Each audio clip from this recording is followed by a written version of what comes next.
tunaingia katika sehemu hii ya mjadala leo, ikiwa ni siku ya kupambana na maradhi ya kisukari duniani, na ndio maana tunakuletea mjadala huu. Barani Afrika, hali ya maradhi ya kisukari mwaka 2025 inaelezwa na wataalamu kwamba ni mgogoro mkubwa kutokana na ongezeko la wagonjwa. Zaidi ya watu wazima milioni 24 hivi sasa wanaishi na kisukari. Miongoni mwa changamoto kubwa ni pamoja na kuweko idadi kubwa ya visa ambavyo bado havijagundulika, ambavyo vinakadiriwa kufikia 50%.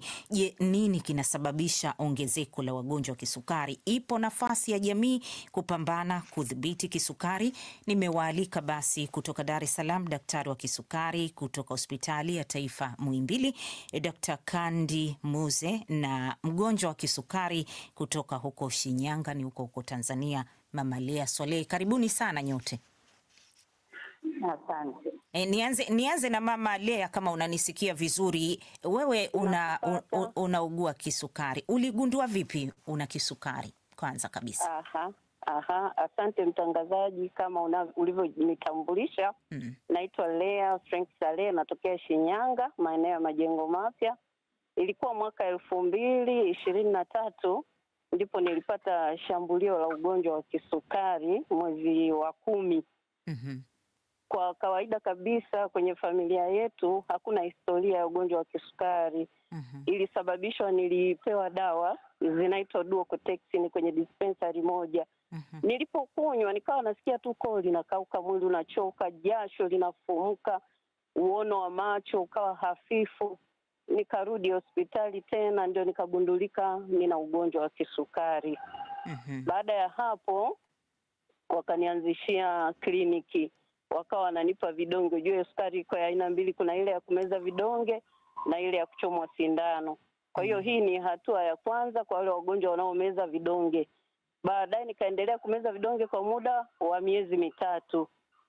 Kuna rafiki yangu mmoja ni nesi, akaniambia hivyo vidonge vinatuliza tu, na ukiendelea kuvimeza utafanya kongosho ife kabisa, wewe dhibiti tu mlo. Kwa hiyo nikawa natumia mlo ambao hauna wanga. Mpaka sasa naendelea vizuri na sukari hainisumbui mara kwa mara. Nimedhibiti mlo tu. Sawa Mama Lea, kama nimekuelewa vizuri, ni baada ya wewe kuona dalili ulizozitaja, kuchoka sana, mwili maumivu, ndo yalikufanya kwanza kabisa uende ukatafute matibabu, ndo ukagundua kwamba una kisukari? Kukauka na macho, kuona kidogo hafifu, giza. Ndio nikarudi tena kwa daktari nilivyozidiwa. Sasa hapo nimezidiwa, nikaenda tena hospitali. Ndio wakagundua kuwa na sukari. Nilazwa mpaka ICU, lakini kwa msaada wa Mungu nikatoka. Kwa hiyo baada ya hapo ninaendelea kuishi bila kula wanga. Na dawa kubwa ya ugonjwa wa sukari ni kuacha vyakula vya wanga, ni kuepusha kula vyakula vya wanga. Matango, sawa matango, parachichi.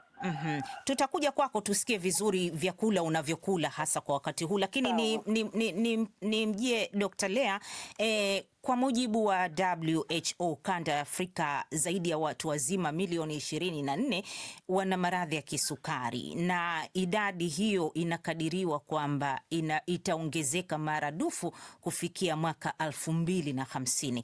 Ni kitu gani kinasababisha ongezeko hili? Nadhani ulikuwa na maana Dr. Kandi. Nimesema umesema Dr. Lea. Dr. Kandi, samani. Na mimi nimeshangaa. Dr. Kandi, kinachosababisha kikubwa kwa kweli, kinachosababisha muongezeko huu wa kisukari kwa kiasi kikubwa kama hicho, kwanza ni mtindo wa maisha tunayoishi sasa hivi ukilinganisha na siku za nyuma. Kwa hiyo mtindo wa maisha umechangia sana, kwa sababu watu hawafanyi kujishughulisha mwili, mazoezi. Watu wengi wamepunguza sana.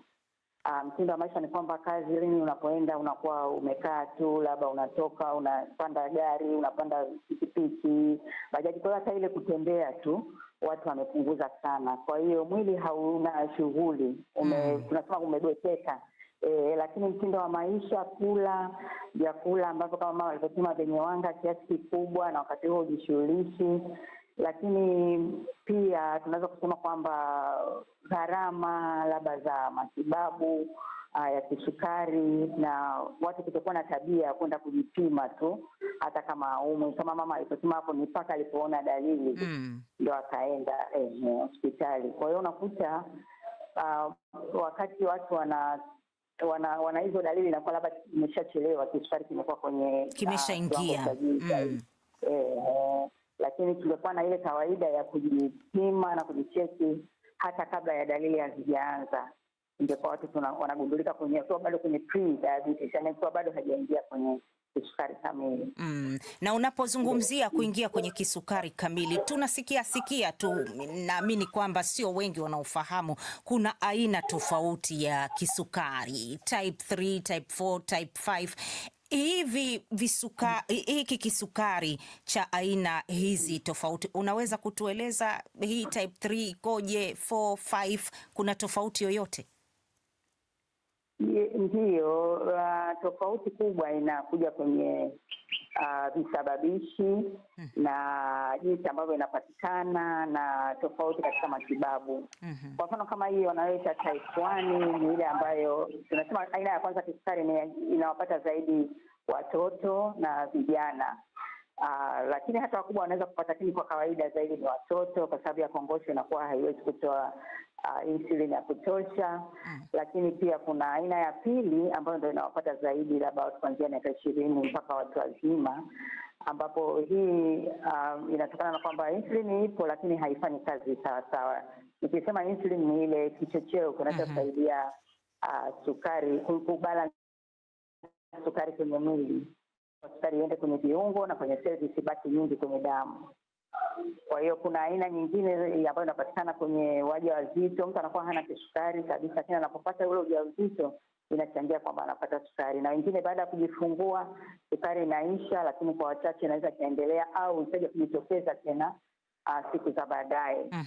Na hiyo inayoitwa type 5 ni kama ni mpya sasa, bado inaongelewa sana, inawapata zaidi watu wenye tuseme kama utapiamlo au walokonda sana. Nayo kwa hiyo kuna aina nyingi zinagundulika. Kuna aina nyingine ambayo inawapata zaidi vijana, lakini cha muhimu na shida kubwa ni kwamba sukari inakuwa nyingi mwilini kwenye damu. Na Mama Lea, mtindo wako wa maisha umebadilika tangu ulipogundua una kisukari? Umezungumzia katika upande wa ulaji, umebadilisha ulaji, lakini kwa ujumla wake maisha yako yamebadilika kwa namna fulani au nyingine? Yaani maisha yangu yako vizuri. Kwanza hiyo hali nilikubali na nimejua kwamba ninaumwa sasa, sitaki kula vitu ambavyo vilikuwa vinasababisha kuleta shida hiyo ya sukari. Kwa hiyo ninapoamka asubuhi nitakunywa maziwa, nakula na matango na mboga. Mchana natengeneza mkate wa unga wa mbegu za maboga na mboga. Labda nitapata tena na juisi ambayo haina sukari ya parachichi. Ninashiba kabisa na afya yangu ni njema kabisa. Unafanya mazoezi? Kujua kama nina sukari. Nafanya mazoezi, natembea mwendo mrefu kila siku asubuhi na jioni. Natembea mpaka nitoke jasho. Mpaka utoke jasho. Na Dr. Kandi, ni mambo gani ambayo yanaweza kumsaidia mgonjwa kudhibiti haraka ugonjwa huu? Mambo ambayo yanasaidia sana kama alivyosema mama ni lishe ambayo ina kiwango kidogo sana cha wanga. Kwa mfano hawa watoto wenye kisukari cha aina ya kwanza, mara nyingi tuwaambie kabisa kwamba wasile wanga, kwa sababu bado wadogo, wanaendelea kukua, wanahitaji kiasi sana cha wanga ili waweze kukua. Kwa hiyo wanapokuwa na aina ya pili ya wanga, tunajitahidi kuambia kwamba kama alivyosema mama, kuna wengine wanasema kabisa usile aina ya wanga, lakini ujue kwamba hata hizi mboga nyingine zina kiwango kidogo cha wanga. Kwa hiyo bado wanapata wanga. Lakini ni kiasi ambacho hakiongezi sukari kufika ile kiasi kikubwa sana cha sukari ambacho kinahatarisha maisha. Wakati mwingine mtu anaweza wakati mwingine mtu anajitambua kwamba anaugua ugonjwa wa kisukari, lakini wakati mwingine unamsikia anasema ngoja nile leo tu huu bwabwa na chapati kidogo, kuna sherehe hapa. Mtu anajishindilia kabisa vyapati, wali. Watu hawa unatoa ujumbe gani? Kwa sababu hii nimeisikia sana katika jamii zetu, wamekwenda sherehe, harusi, pati, lakini utamsikia mtu kwa leo tu. Hiyo kwa leo ina hatari zake. Kwa sababu hata pale tunapomwambia mtu labda sile wanga kabisa, lakini tunapenda kusema kwamba ni kiwango kidogo sana unachotakiwa kula. Kwa mfano kwenye sahani tunasema robo ya ile sahani ndio iwe tu vitu vyenye wanga. Lakini robo nyingine iwe vitu vya protein. Ile nusu nyingine ya sahani ukitaka mara 4, ile nusu nyingine yote iwe ni mboga na hizi mboga ambazo hazina wanga kabisa.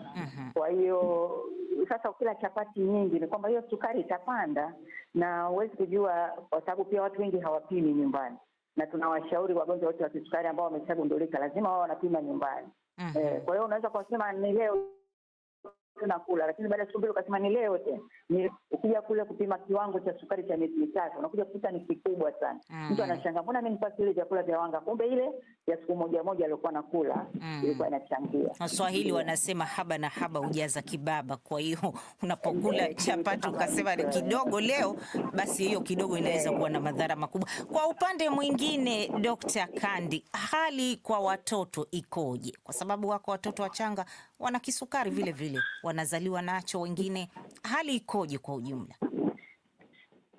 Hali ni kubwa na inazidi kuongezeka, na kwa sababu bado tunajitahidi kutoa elimu kwa wafanyakazi wa afya na kwenye vituo vyetu vya afya vinapoona wagonjwa, tunapenda kuambia kwamba mtoto yote anapokuja anaumwa, hasa wale wanaumwa sana, tusikimbilie tu kwamba labda ni maambukizi ya bakteria kwenye damu, ni maambukizi, wapime sukari. Kwa sababu wagonjwa wengi wanaambiwa wana pneumonia, wana malaria kali, ndio vitu vinakimbiliwa, lakini hawapimi sukari. Kwa hiyo tunajitahidi kwenye vituo vya afya mpaka vya chini wawe na vipimio vya kupima sukari. Sawa, asante sana. Ili waweze kugundulika mapema. Asante sana Dr. Kandi Muze, na vile vile tulikuwa naye Mama Lea Swaleh, huyu anaugua kisukari. Najat, na kuna maswali moja tu kama kuna ujumbe au chochote. Kuna ujumbe msikilizaji ulikuwa anasema, kupitia maadhimisho haya ugonjwa wa kisukari duniani, wengi tunapasa wasawa kusikiliza, lakini hatupati elimu zaidi jinsi ya kujilinda. Sawa, nakushukuru sana Najat, na asanteni sana washiriki wetu. Msikilizaji na unayetufuatilia, endelea kuwa nasi.